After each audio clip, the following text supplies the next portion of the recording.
Hello, everyone. Last week, we we talked about threads, the difference between threads and processes. We started introducing the concept of multi-threading. We also covered different type of threads, including user level of threads and kernel level of threads, or combination of both. Or we also addressed the advantages and disadvantages of each type of those threads and different applications and platforms and operating systems that incorporate either ULT, KLT, or combined.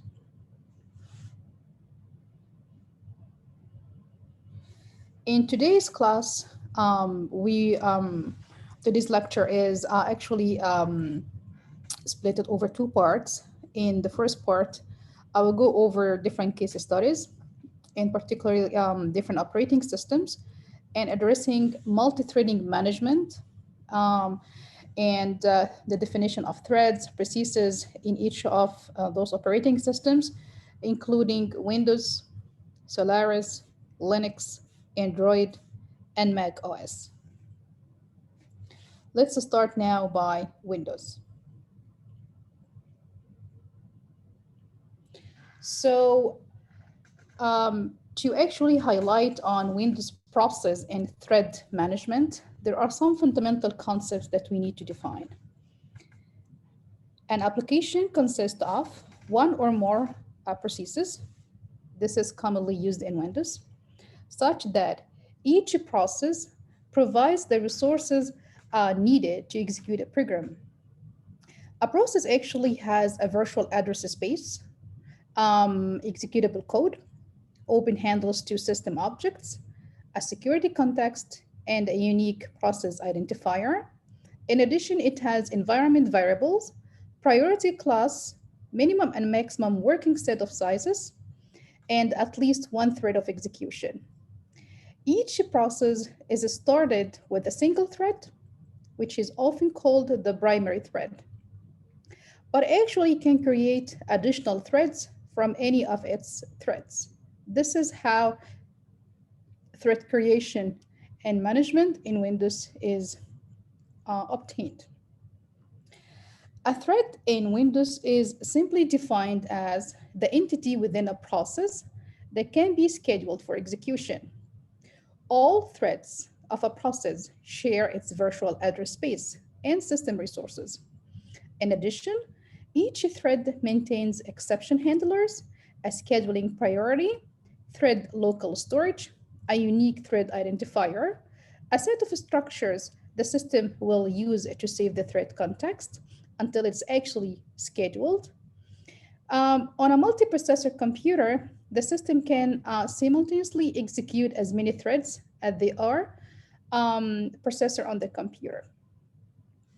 Let's also define a job object. What is a job object in Windows operating system? A job object is this object that allows group of processes to be managed as one unit.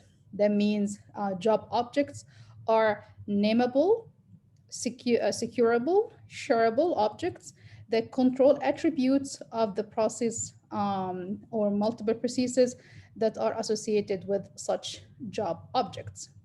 Operations performed on the job objects would affect all the processes associated with the job object. Example including enforcing limit, such as working set size and process priority, or even terminating all processes associated with a job. So this is from the process point of view.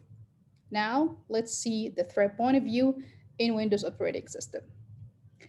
A thread pool is a collection of worker threads that efficiently execute asynchronous callbacks on behalf of the application. The thread pool is primarily used to reduce the number of application threads and provide management of the worker thread. Now we have a new word, it's called fiber. What is a fiber in Windows? A fiber is a unit of execution that must be manually scheduled by the application. Fibers, they run in the context of threads that schedule them. Each thread can schedule multiple fibers. In general, fibers do not provide advantages over a well-designed multi-threaded application. However, using fibers can make it easier to port applications that were designed to schedule their own threads. From a system standpoint, a fiber assumes the identity of the thread that runs it. For example, if a fiber accesses a thread local storage, that means it is accessing the thread local storage of the thread that is running it.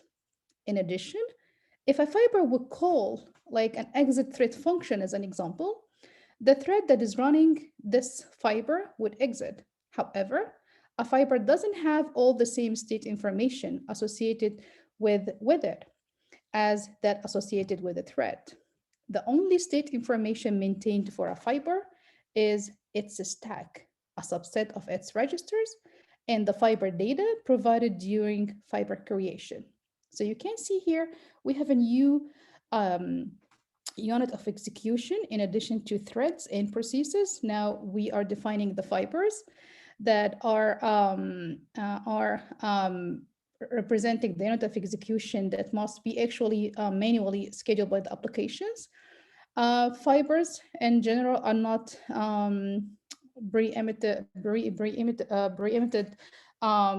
scheduled.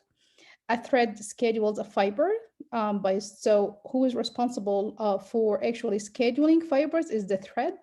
So the thread schedules a fiber by switching it to another fiber. The system is still schedule threads to run. When that when a thread that is running fibers is preempted, its currently running fiber is preempted but remains selected. Another lightweight mechanism that is commonly used in Windows is called user mode scheduling, the UMS. The UMS is a lightweight mechanism in which applications can use to schedule their own threads. An application can switch between UMS threads in user mode without actually involving the system scheduler and regain the control of the processor if a UMS thread blocks in the kernel. Each UMS thread has its own thread context, and instead of sharing the thread context with a single thread, the ability to switch between threads in user mode makes the UMS more efficient than thread pools for shorter duration work items that require few system calls at this point. UMS is useful for applications where we have high performance requirements that need to efficiently run many threads concurrently on multiprocessor or even in multi-core systems. To take advantages of the UMS, the user mode scheduling, an application must implement a scheduler component at this point. And why would need a scheduler component? Because we like to manage the application UMS threads and determines when they should be running. So to go over the management of background tasks and application lifecycle in Windows, let's begin with Windows 8. So beginning with Windows 8 and carrying forward until Windows 10, developers are responsible for managing the state of their individual applications. Previous version of Windows always give the user full control of the lifetime of a process. In particular, in classic desktop environment, a user is responsible for closing an application, or a dialog box might prompt them to save the work. In the new Metro interface, so this is in starting from Windows 8, we do have the Metro interface, which more or less like a tile representation. In this new Metro interface, Windows take over the process lifecycle of an application. So it's not for the user, it is for the Windows. The operating system will actually take over the process lifecycle for a given application. Although a limited number of applications can run alongside the main app in the Metro user interface using the Snap View functionality in Windows. only one store application can run at one time. This is a direct consequence of the new design, the new Metro interface design. Um, when it comes to the Windows Live tiles representation, it gives the appearance of application constantly that are running on the system. In reality, you have to realize that they receive push notifications and they do not use system resources to display the dynamic content that are offered. So when it comes to Metro interface, especially for a new version of Windows, the foreground applications in the Metro interface has access to all of the processor, the network, and the disk resources available to the users. Also, we know that all other applications are suspended and have no access to these resources. When an application enters a suspended mode, an event should be triggered to store the state of the user's information. And keep in mind, this is the responsibility of the application developer. For a variety of reasons, whether it needs resources or because an application timeout, Windows 8 and beyond may terminate a background application. This is a significant departure from the Windows operating system that preceded. The application needs to retain any data the user entered, and also they need to retain any settings that they have changed, and so on. That means they have to restore its state for later usage. And also that means that you need to save your application state when it was suspended in case Windows terminate this application so that you could restore its state for later usage. On the other hand, when the application returns to the foreground now, another event would be triggered to obtain the user state from the memory. No event fires to indicate termination of the background application. On the other hand, the application data will remain on the system as if although it is suspended until the application itself is launched again. At this point, users would expect to find the application as they left it, and whether it was suspended or even terminated by Windows. Or even closed by the user. This is for if we talk about Microsoft 2013 and beyond, application developer can actually use code to determine whether it should restore a saved state or not. Keep in mind that some applications on Windows, in particular like Newsfeed, may look at the date stamp associated with the previous execution of the application. And then they would elect to discard the data in favor of newly obtained information. This is a determination made by the developer, not by the operating system. And if the user closes an application, unsaved data is not saved. So with foreground tasks occupying all of the system resources, starvation of background application is a reality in Windows 8. And actually, this makes the application development relating to the state changes very critical to the success of any Windows 8 application. So to process the needs for background tasks, a background task API is built at this point to allow applications to perform small tasks while not in the foreground. In this restricted environment, we could see that applications may receive push notifications from a server or a user that may receive a phone call. Push notifications are considered our template XML strings. They are managed through a cloud surface known as the Windows notification surface. Windows notification surface. The surface will occasionally push updates to the user background application, and then the API will queue those requests and process them when it receives enough processor requests and resources. That means background tasks are severely limited in the usage of the processor, receiving only one processor second per processor hour. This strategy will actually ensure that critical tasks would receive guaranteed application resource codes. However, it doesn't guarantee that the background applications will ever run. So you can see that multi-thread management in Windows, although it allows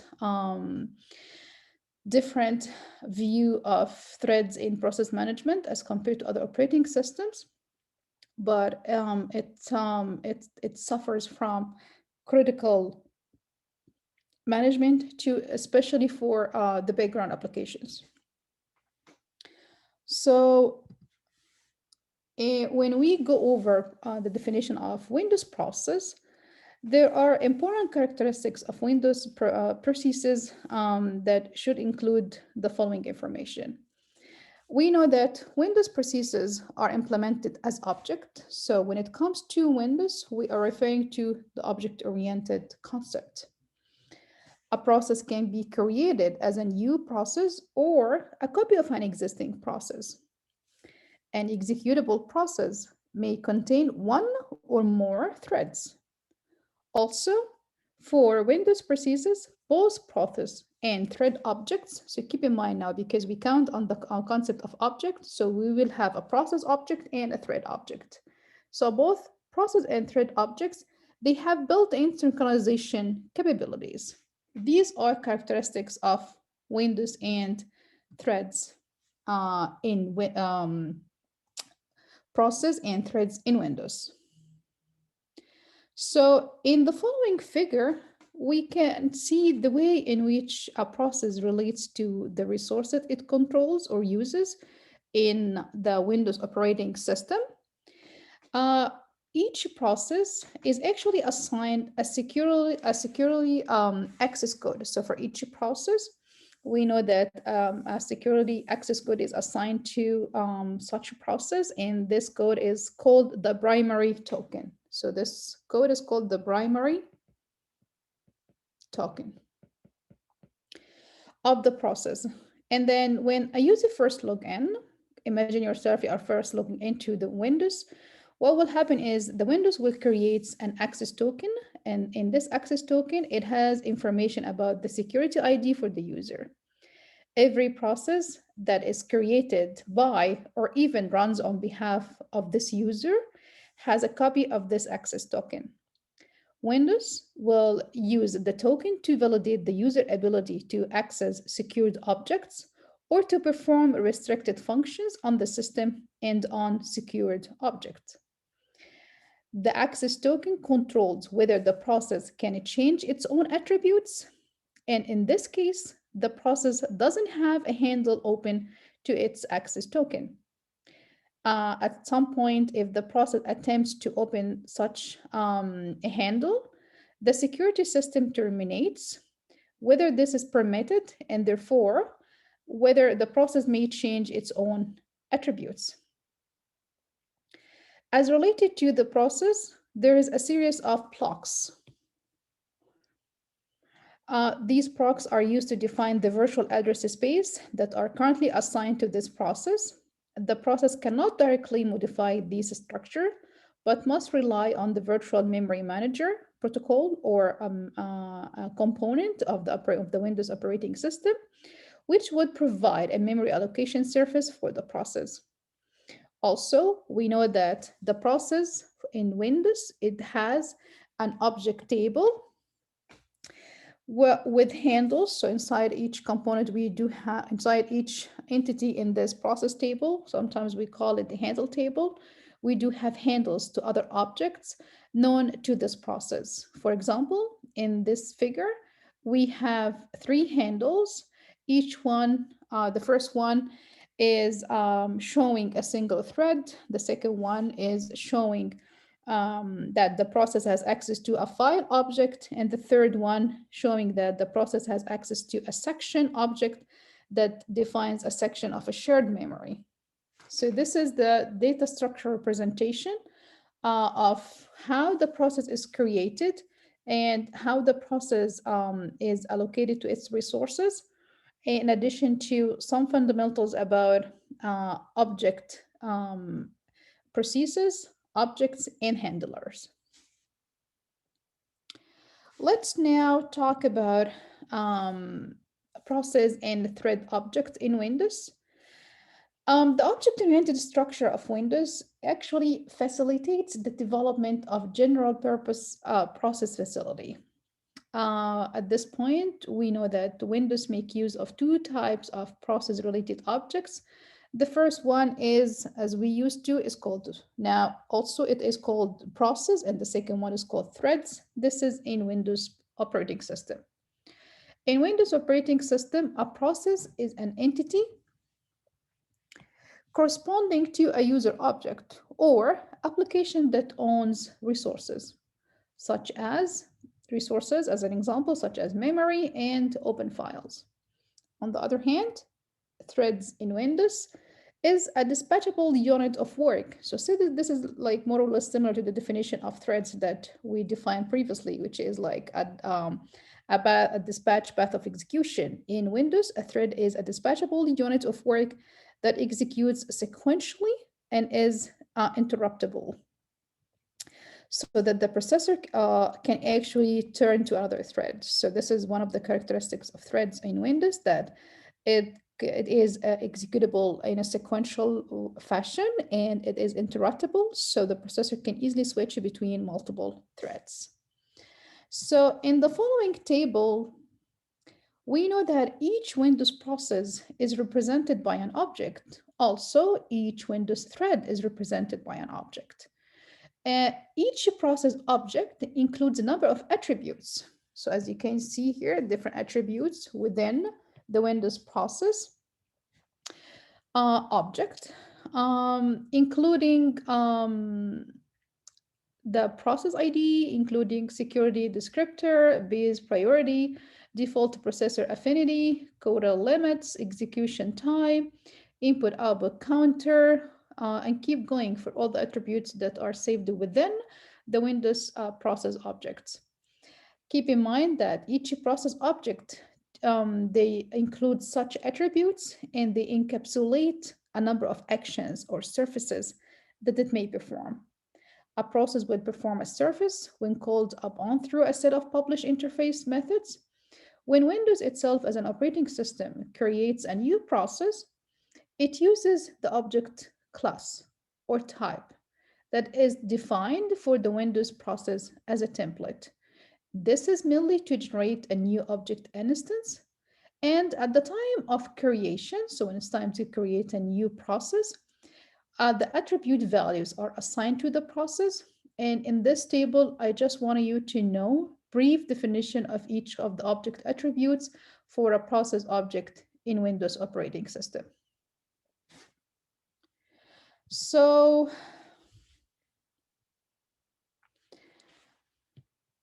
moving forward to the thread object attributes, we know, like for Windows operating system, that a Windows process must contain at least one thread to execute. That thread may then create other threads. So you start by a process should have at least one thread, and this thread may create other threads. In a multiprocessor system where we have multiple processors, multiple threads from the same process may execute in parallel. In this table, we define the thread object attributes. Keep in mind that some of these attributes of a thread, they will actually resemble those of a process. So it looks like similar to what was defined in a process object. In those cases, the thread attribute value is derived from the process attribute value. So if we have some attributes that are examples from the process object that are inherited in the thread object, this means that the thread attribute value is simply derived from the process attribute value. For example, if you look to the thread process affinity, the thread process affinity is a set of processors in a multiprocessor system that may execute the thread. This set is actually equal to, or the subset of, the process affinity. So this is a subset of the processor affinity or the process processor affinity. So also I want you to keep in mind that one of the attributes of a thread object is context of the thread object, which merely contains the value of the processor registers when the thread last ran. This information is mandatory because it enables threads to be suspended and resumed. Furthermore, it is possible to alter the behavior of a thread by simply altering its context while it is suspended.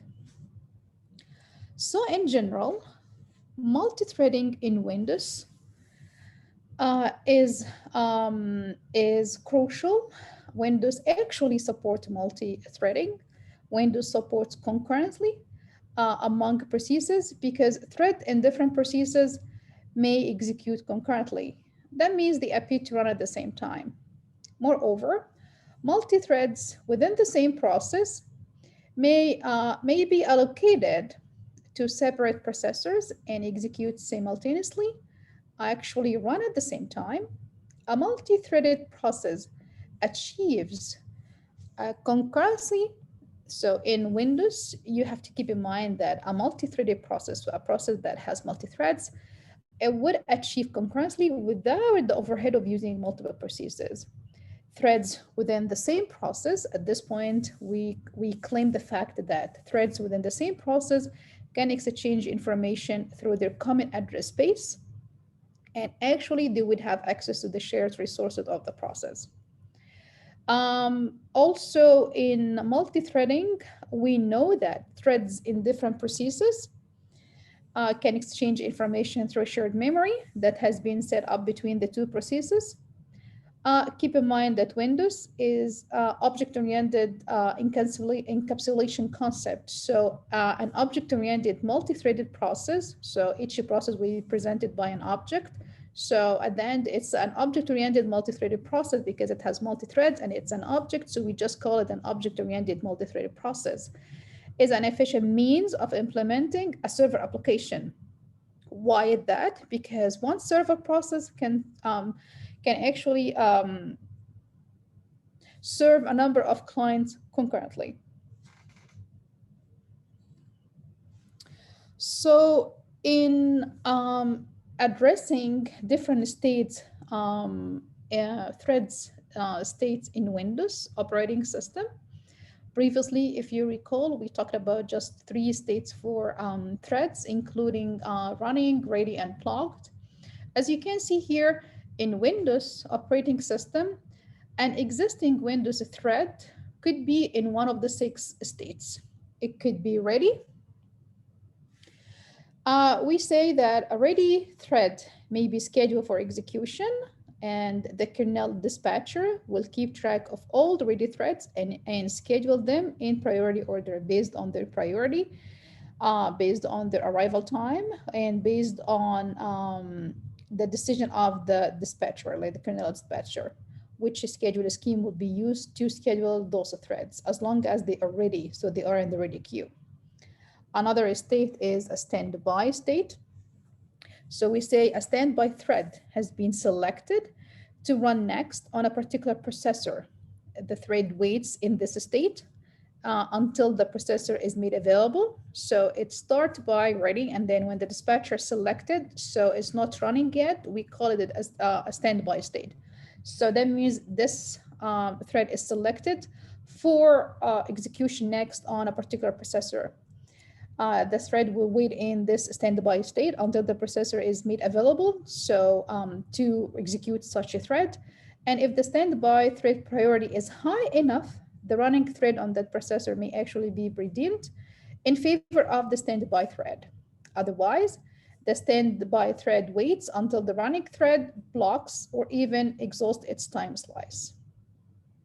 The third state for Windows thread could be running state. So commonly that we have learned before, what is a running state? Is the state that once the kernel dispatcher performs a thread switch, the standby thread will enter the running state and begins execution and continue execution until it's actually interrupted. It could be interrupted by a high priority thread, or it could be interrupted because there is a time slice, there is a block based on waiting for input output, or actually it has been terminated by the parent thread. In the first two cases, which is high priority or it could be time slice, it would go back to the ready state. So we can see when the process is interrupted, immediately it would go back to the ready state. Otherwise, we do have the waiting state. So a thread will enter the waiting state when either it is blocked on an event, so that means it is blocked waiting for an event to occur, or it voluntarily waits for synchronization purposes, or even it might due to a fact that an environment subsystem directs the thread to suspend itself. And when the waiting condition is satisfied, so now there is no need to wait anymore, the thread will move back to the ready state if all of its resources are available. So we will resume if all the resources are available, and that means we will jump from the wait state to the ready state. Another state that we haven't seen before is called transition state, and a state will enter this state, a thread will enter this state after waiting if it's ready to run, however, the resources are not available. So it's ready for execution, but the resources that are requested for the thread are not available. For example, you might find that the thread stack may be paged out of memory. When the resources are available, we guarantee that the thread will go back to the ready state.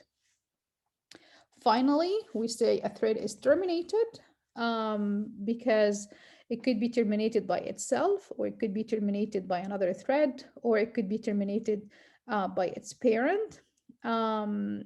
These are the fundamentals, like the main reasons why a thread be terminated. So you can see here we have 6 state diagram,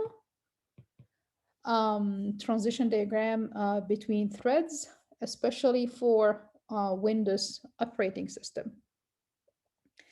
Now let's move to the second operating system, which is Solaris, and we'd like to see how process management is performed in Solaris in addition to multi-threading and thread management.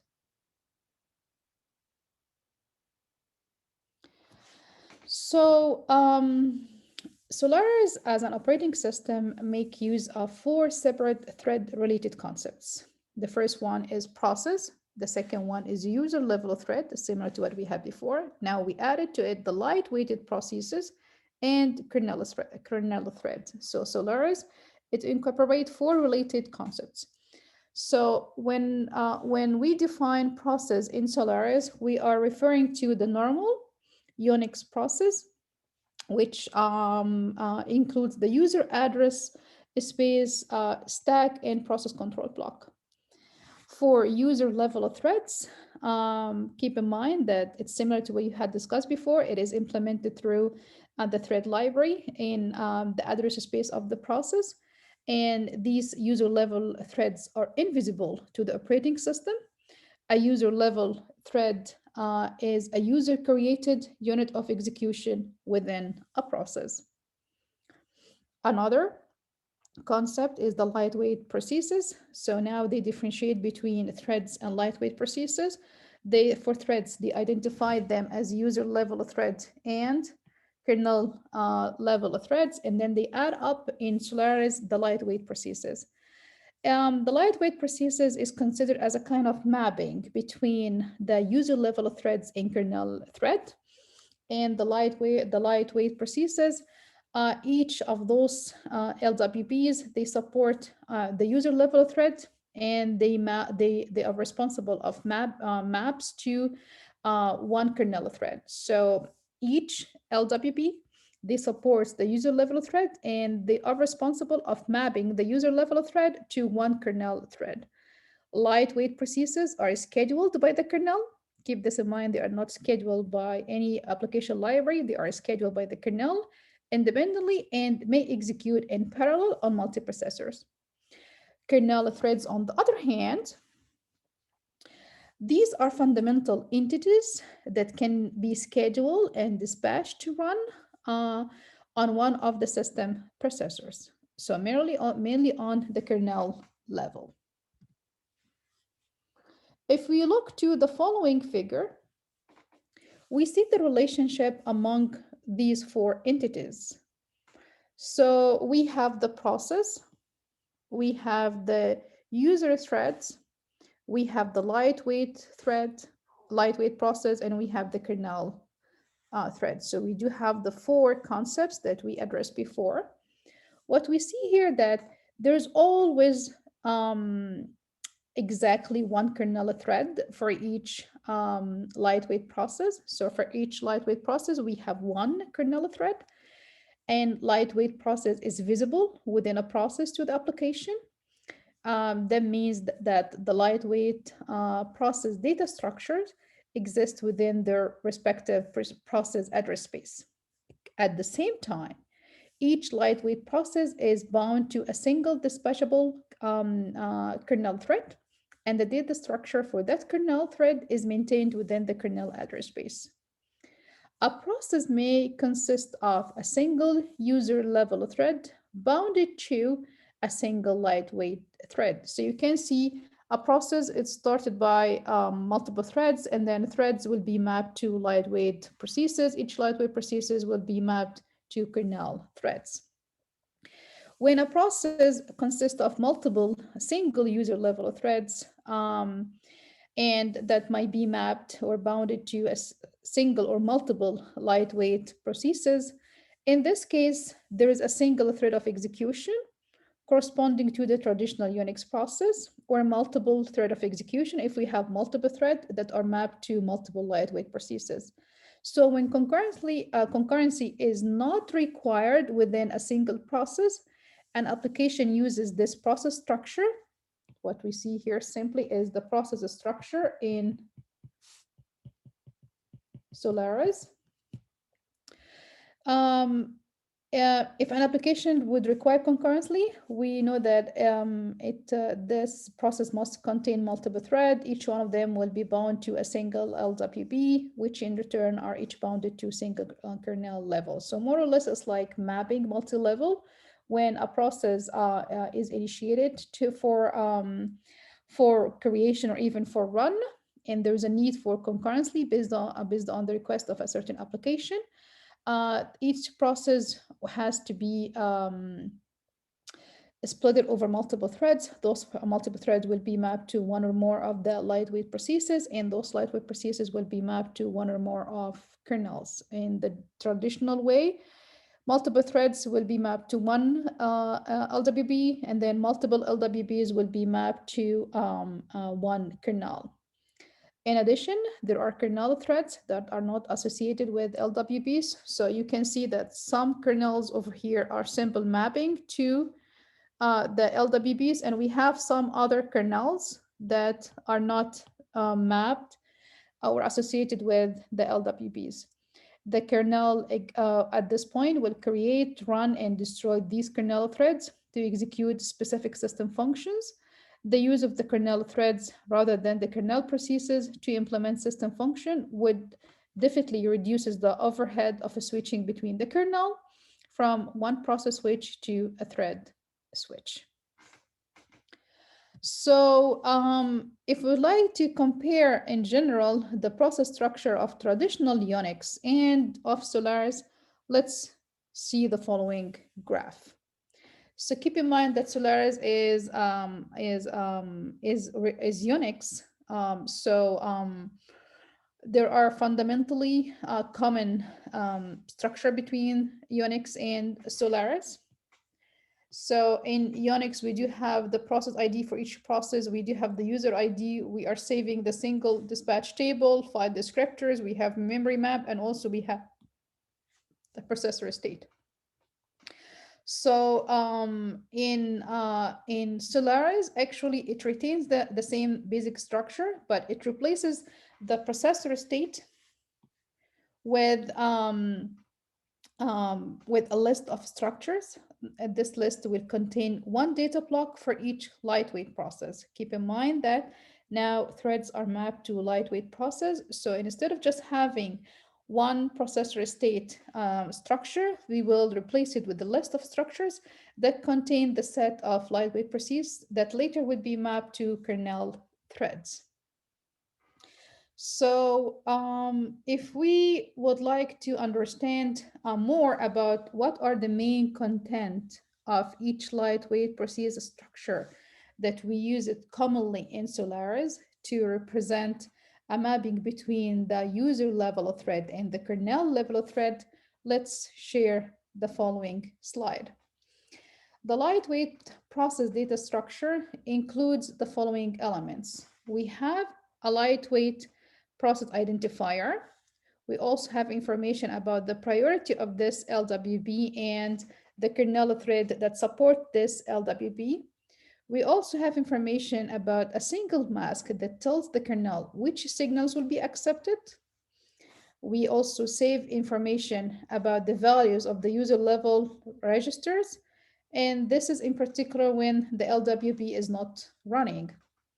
The kernel stack for this LWB would include information regarding system code requirements, results, error codes for each call level.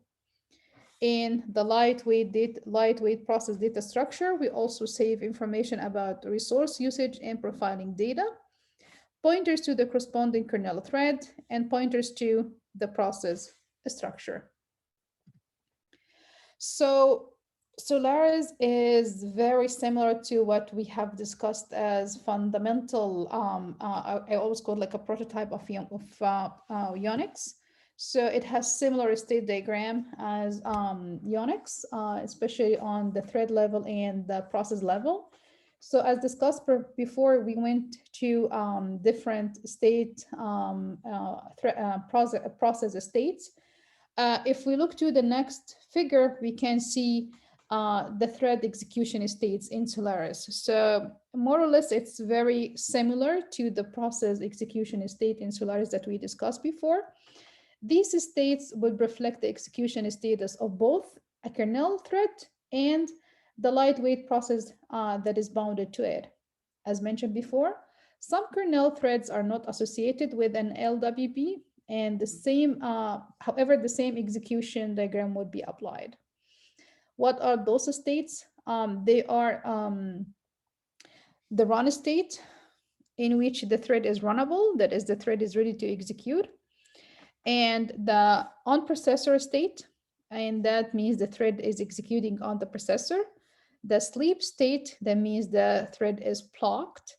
The stop state, the thread is stopped. And the zombie state, the state has terminated. And the free state, keep in mind the zombie means the thread is terminated, however, the resources are not freed yet. The free state means that the thread is terminated and the thread resources have been released. So the difference between these two states, the first one means the thread has been terminated or like exiting the system, but the resources are not released yet. When the resources are released, we say the thread is in the free state right now and is waiting removal from the operating system thread data structure. A thread would move from the on processor to the run state. So this is if it has been interrupted by a high priority thread or because of time slicing, same reasons that we discussed before. A thread would move from on processor to a sleep state if it is blocked and must await an event to return to the running state. And keep in mind that blocking will occur if the thread invokes like a system call and must wait for the system service to be performed as an example. A thread enters the stop state if its process is stopped, and this might be done for debugging purposes as an example. So if we would like to differentiate between interrupts and threads, we know that most operating systems, they contain two fundamental forms of concurrent activity, including processes and interrupts. Processes or even threads and interrupts. Processes or threads, they cooperate with each other and they manage the use of the shared data structure, and this could be done by means of a variety of primitives that enforce mutual execution. Later on, we will talk about mutual execution, which means the allowance of one process to execute the code for a certain and have the chance to allocate certain resource. And interrupts are synchronized by preventing their handling over a particular period of time.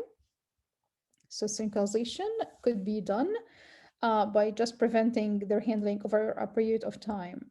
Keep in mind that Solaris has the unique feature of unifying these two concepts into a single model, namely kernel threads. And with that, we do have the mechanisms for scheduling and executing kernel threads. In order to handle interrupts in Solaris, the interrupts are converted to kernel threads. And actually, the motivation for converting interrupts to threads is to reduce the overhead. So keep in mind that most of the operating system, they try to reduce the overhead as much as they can.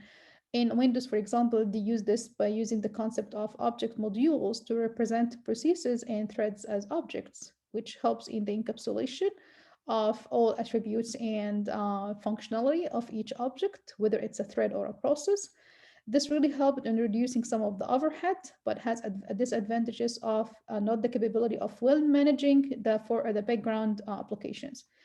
In Solaris, we do have the advantages of converting interrupts to threads, and this is mainly again to reduce overhead. At this point, interrupt handlers will often manipulate data that are shared by the rest of the kernel. Therefore, you will see that while kernel routine is actually access a certain data and it's executing, interrupts at this point must be blocked, even though most interrupts will not affect the data. And typically, this is the way that it's done for the routine to set the interrupt priority level that is higher as compared to block interrupts, and then lower the priority level after the access is completed. These operations definitely will take time, and the problem is magnified on a multiprocessor system, so it gets even bigger. How would you maintain or handle interrupts if the fact that you do have different priority levels for um, um, kernel interrupts versus the block interrupts? The kernel must protect more objects and may need to block interrupts on all the processor, especially for the multiprocessor system. So far, we have addressed thread management with the alignment of what we have discussed in terms of process management in Windows operating system and Solaris operating system.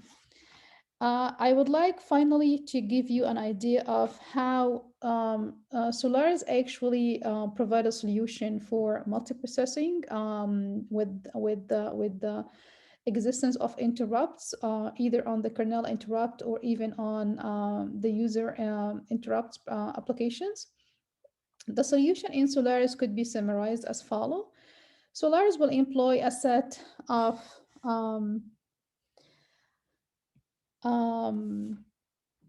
kernel threads to handle interrupts, as I said before. As with any kernel thread, an interrupt thread would have its own identifier, priority, context, and stack. So this is the solution for multiprocessing if we have multiprocessor and would like to handle interrupts. The kernel will control access to data structure and synchronize those access to the data structure among interrupt threads using mutual execution primitives, which we will talk about it in part 2 in today's lecture. And also interrupt threads are assigned with high priority than all other type of kernel threads. So the idea of how the Solaris will handle interrupt threads versus kernel threads, and how Solaris will provide a great and efficient management to such interrupts based on the given three-step solutions. So to summarize, when an interrupt occurs, it is delivered to a particular processor So we are talking about the problem of interrupt handling in multiprocessor systems. So when an interrupt occurs, it will be delivered to a particular processor, and the thread actually that was executing on that processor is pinned. A pinned thread cannot move to another processor, and its context is preserved. It's simply suspended until the interrupt is processed. The processor then begins an execution for this given interrupt thread. And there will be a pool of deactivated interrupt threads such that when a new thread creation is established, all of these pool of interrupt threads has to be deactivated. The interrupt thread then executes to handle the interrupt. And if the handler routine needs some access to data structure that is actually locked in some fashion or used by another thread, the interrupt thread at this point has to wait for access to that data structure. An interrupt thread can only be interrupted by another interrupt thread of higher priority. After covering fundamentals of multi-threading and thread management in Solaris, let's move to Linux. So a process or task in Linux is represented by a data structure called task struct. The task struct data structure contains information in a number of categories, including the state, the scheduling information,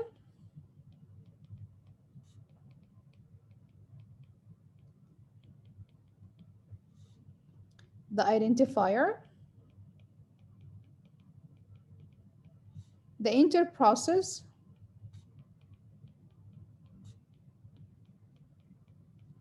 communication,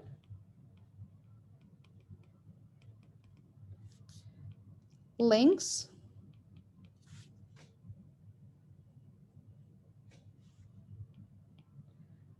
time, and timer. And we also have information about file system,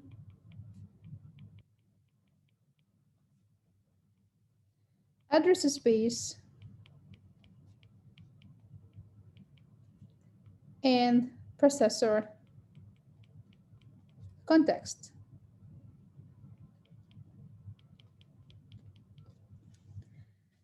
So the information in the state category includes the execution state of the process, whether it's running, ready, suspended, stop, or zombie. The scheduling information would include this information that are needed by Linux to schedule processes. A process can be normal, or it could be like any process that has a priority.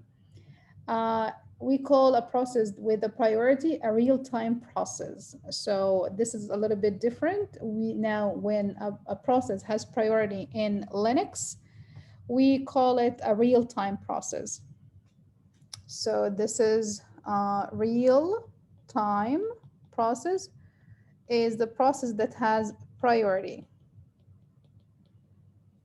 So real-time processes are scheduled before normal processes. So processes will be of two types, either real-time or it could be normal. Real-time means processes with priority. This is in Linux tasks for thread and process management.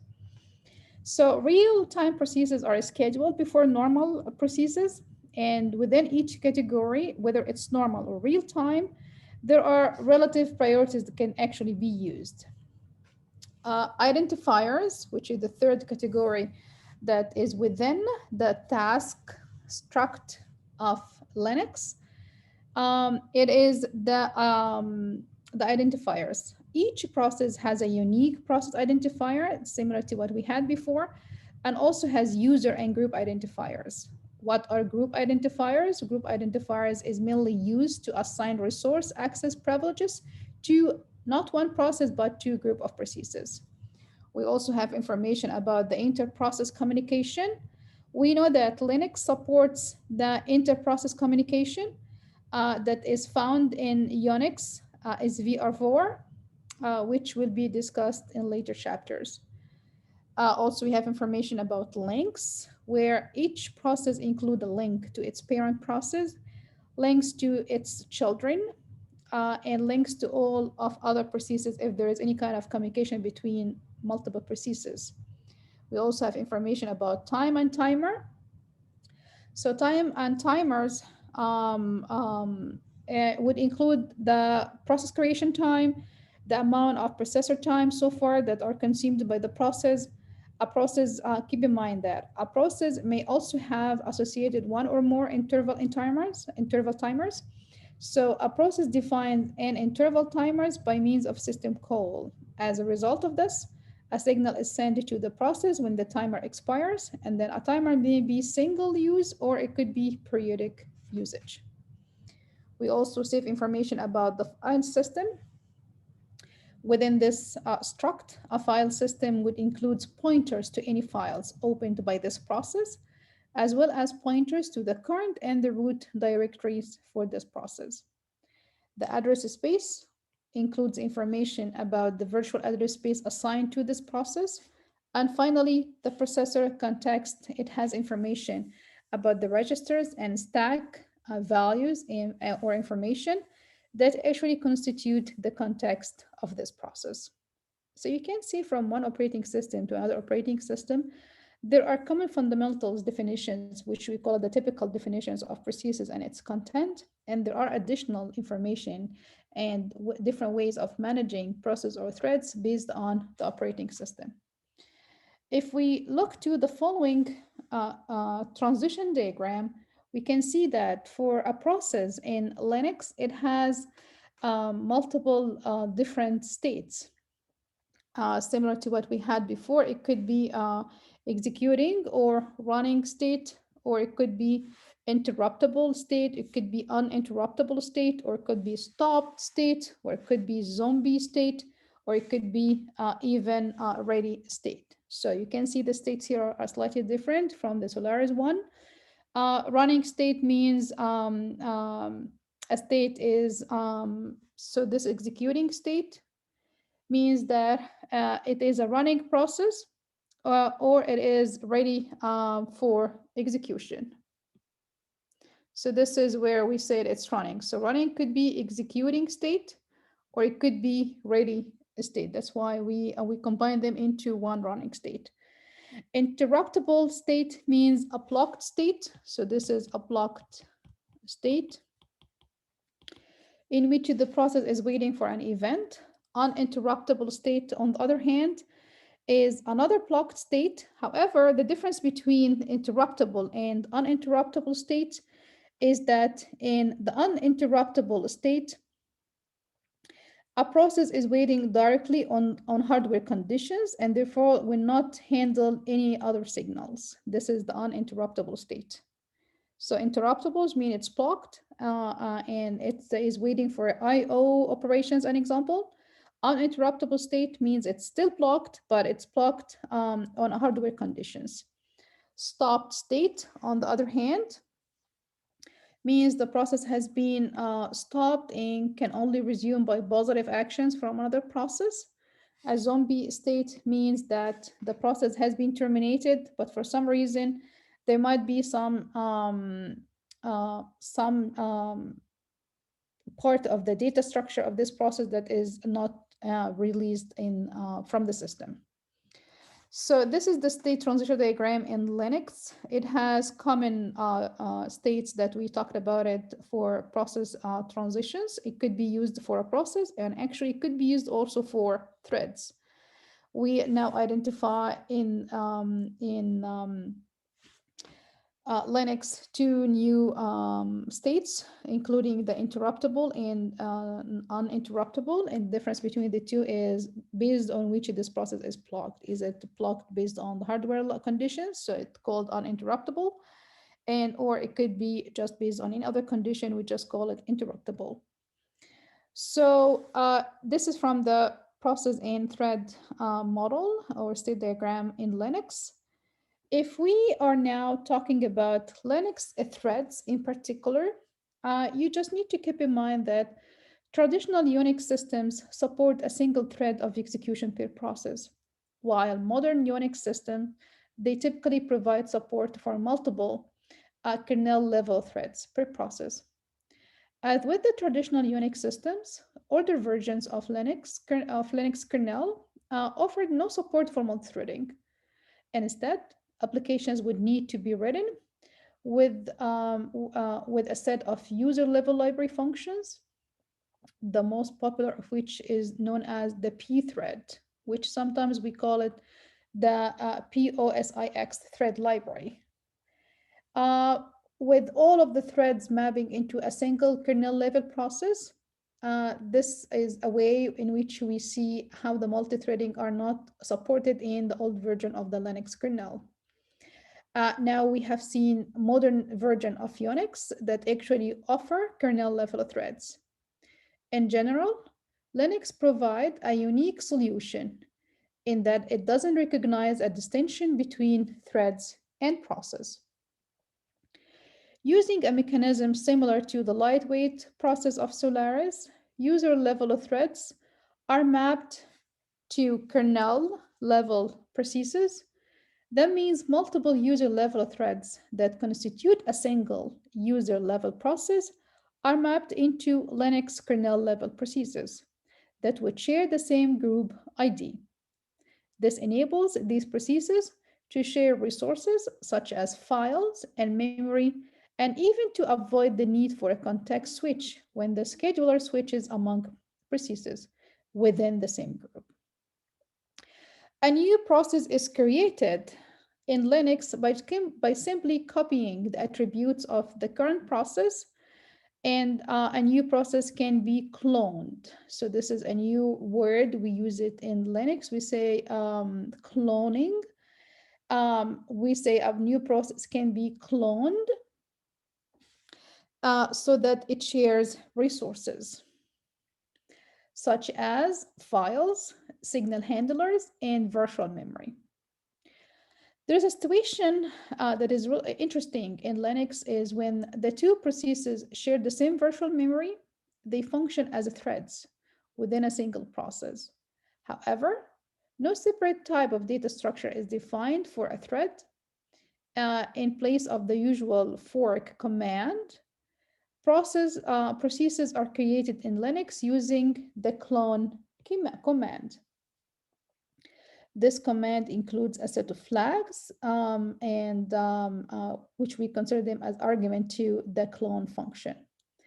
The traditional fork system call is implemented as clone system call. So in Linux, we just replace the fork system call by the clone system call, with all of the clone flags first cleared and then initiated. Just keep in mind that when the Linux kernel performs a switch from one process to another, it actually checks whether the address of the page directly of the current process is the same as that of the process to be scheduled. And if they actually are similar, then they are sharing the same address space, so that a context switch is basically just a jump from one location of code to another location of code. Although cloned processes that are part of the same process group can share the same memory space, however, they cannot share the same user stacks. Thus, the clone system call creates separate stack spaces for each process.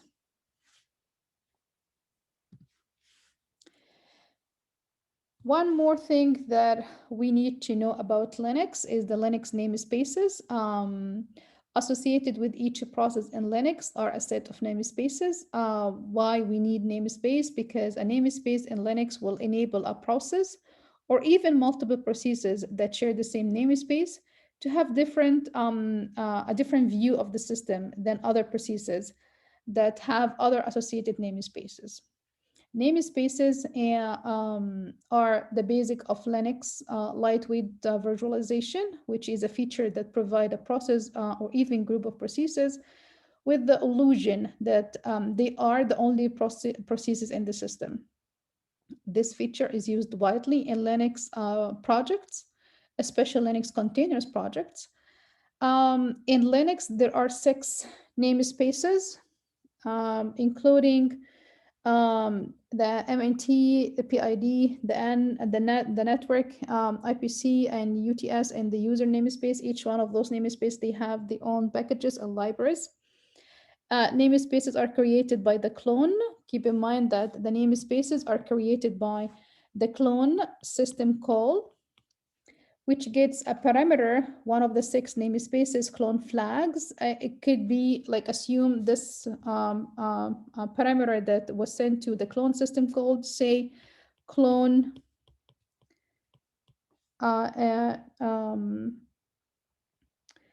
new PID. So if this is new, you wipe it here. So if it's the flag is called clone, and then we have new PID. So that means we are creating the namespace of the PID.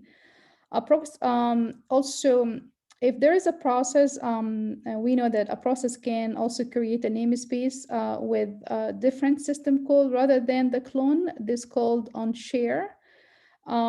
This is something that it's only associated with Linux. So the onshare system call with one of these flags that also be used to create any of those namespaces.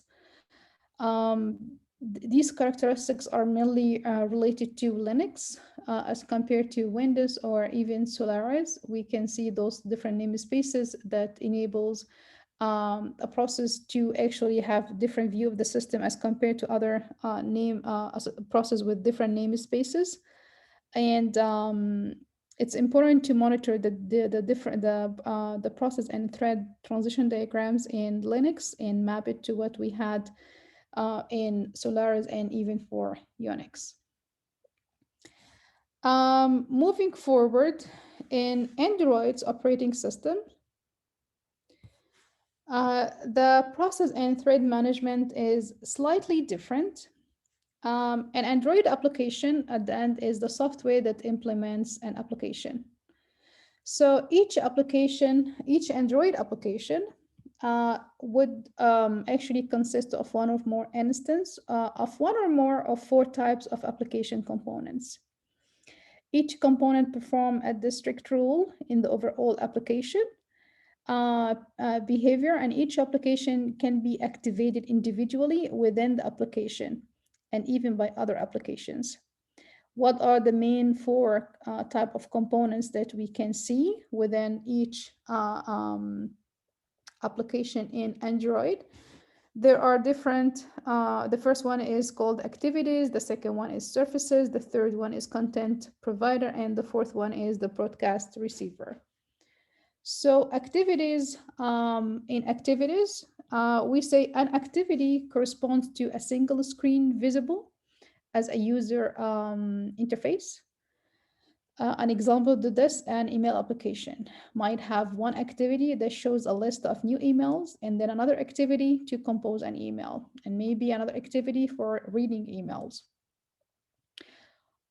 Surface component. Surfaces are typically used to perform background operations that would take considerable amount of time to finish.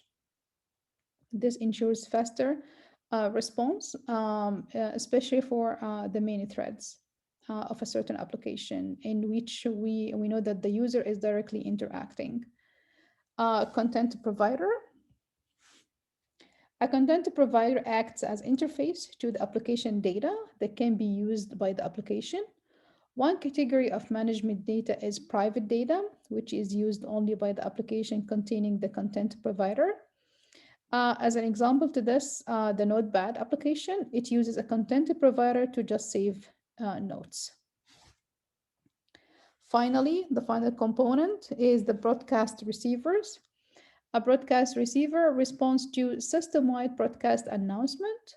A broadcast can actually be initiated either within the application or from another application, such that it allows application to know more information about the data to be downloaded and the devices that will be accessed. These are the fundamental components that we see it in every application in Android operating system. So each application runs on its own detailed virtual machine and its own single process that actually encompasses such application and its own virtual machine as well. This approach in Android operating system, we refer to it as the sandboxing model. So the sandboxing model is really unique to Android because it isolates each application in a way that one application cannot access the resources of other applications without permission being granted. Each application at this point is treated as a separate Linux user with its own unique user ID, which is used later to set file permission. So here's the four components of each applications and how the application is running on its own virtual machine. This is one of the advantages of Android to provide more synchronization using the sandboxing model.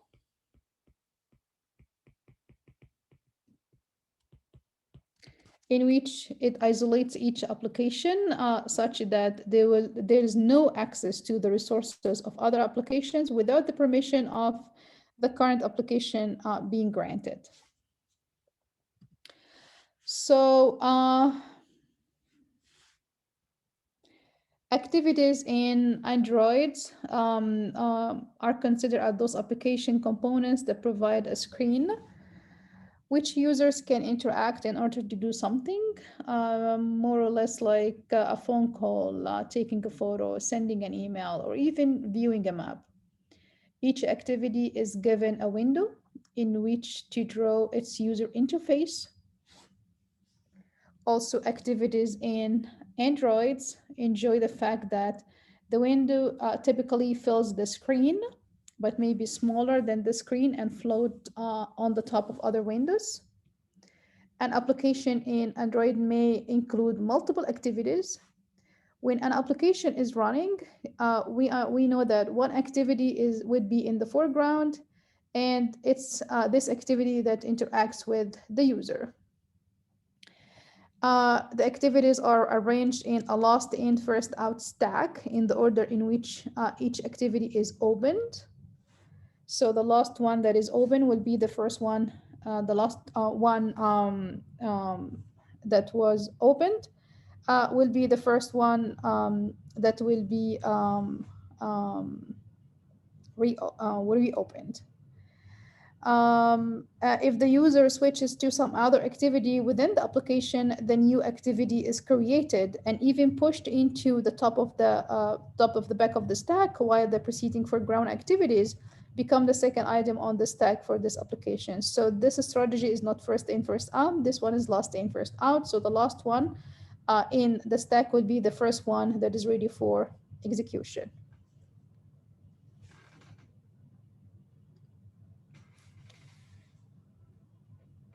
So the following graph provide a simple view of the state transition diagram of an activity. So you can see in Androids, now we are referring to activities as opposed to processes and threads in general.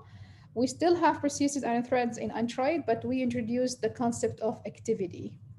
So in this state transition diagram, there are multiple states. It could be a process on creation, it could be on pause, it could be on stop, or it could be on destroy. I don't want to dig into details about this because it's a slightly different from what we had before, but I just wanted you to know that activity we do have state transition diagram for activities when it comes to Android's operating system. The default allocation of processes and threads to an application in Android's operating system based on the concept of a single process and a single thread. All of the components of the application that we referred to it before, they were run on the single thread of the single process for that application. To actually avoid slowing down the user interface, when slow and even blocking operation occurs in a component, the developer can create multiple threads within a process or even multiple threads within multiple processes within the same application. In all cases, all processes and their threads for a given application execute within the same virtual memory. So in order to reclaim memory in a system that supports applications and then applications components, in order to reclaim the memory in such system that is becoming heavily loaded, the system may kill one or more processes and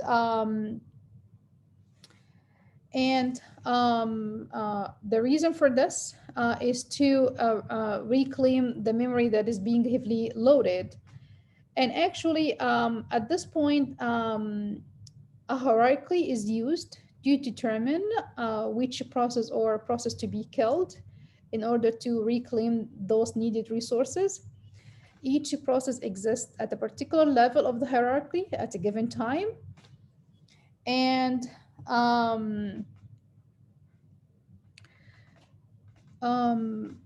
processes are killed beginning with the lowest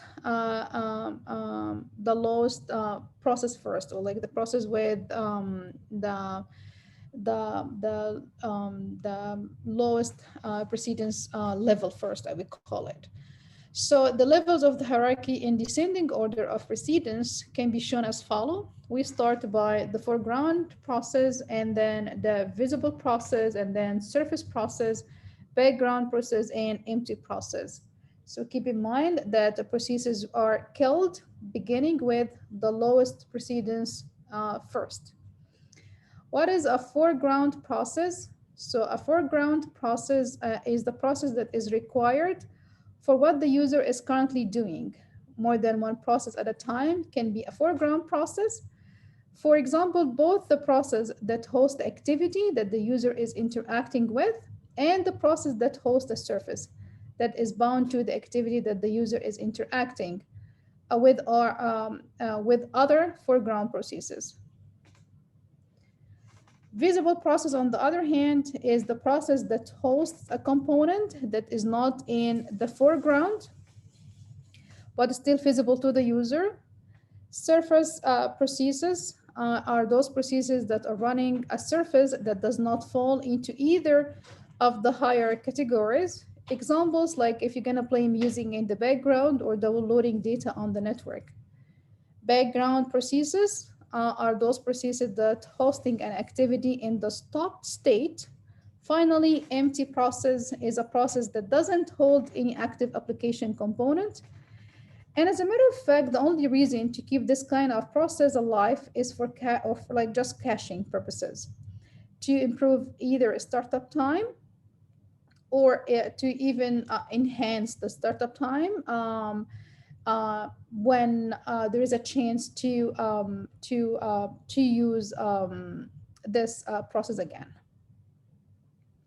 So this is a summarization of process and thread management in Android. And finally, let's go over process and thread management in Mac OS.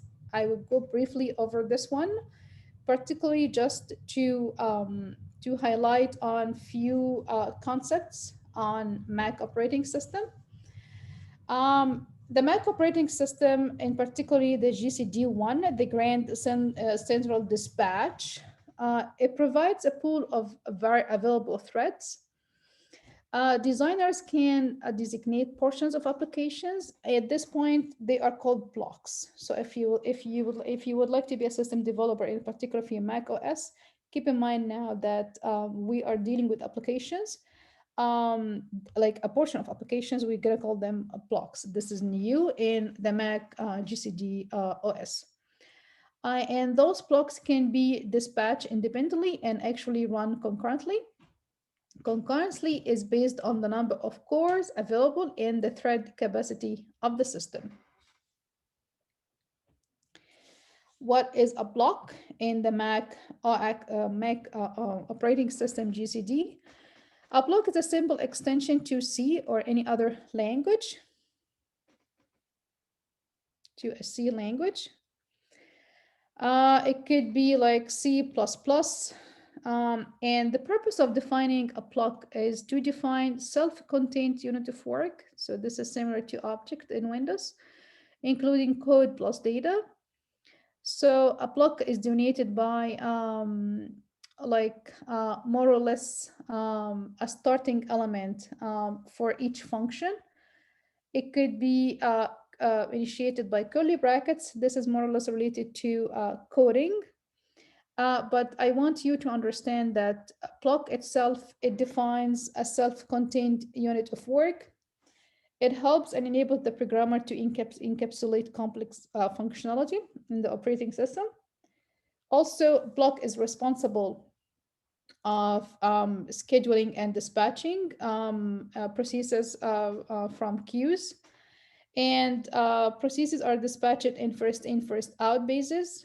And blocks can be associated with an event source. This event source could be a timer, it could be a network socket, or it could be a file descriptor. So in summary, what you can see here is fundamentals of thread and process management in different operating systems, including Windows, Solaris, Linux, Androids, and Mac OS. So now we can see that the theory we have learned about processes and then moving forward to threads and multi-threading is actually implemented across different operating systems for certain tasks to achieve high efficiency and effective management of processes. You can see that in each of those operating system, the handlers of threads and processes are slightly different. It might be like widely different in some of these operating systems. But at the end of the story, thread management is important. Multi-threading is very important, aligned to multitasking, splitting the process into multi-threads, or maybe in some cases, splitting or combining threads into lightweight processes and do kind of mapping between those lightweight processes, and the kernel threads is mandatory to reduce overhead.